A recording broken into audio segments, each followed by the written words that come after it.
All right, let me take you on a wild ride through the story behind the world's most famous equation, E equals mc². You've probably seen it everywhere, right? On t-shirts, coffee mugs, memes. But how did it actually come to be? Picture this. It's the early 1900s. Physics is in chaos. People think energy and mass are totally separate things. But then a young patent clerk in Switzerland, yeah, that's Albert Einstein, starts asking some really big questions. He's obsessed with light, speed. What happens when you try to chase a beam of light?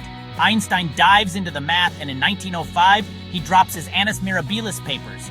That's Latin for miracle year. In one of those papers, he proposes something totally mind-blowing.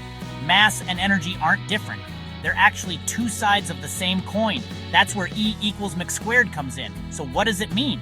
E stands for energy. M is mass.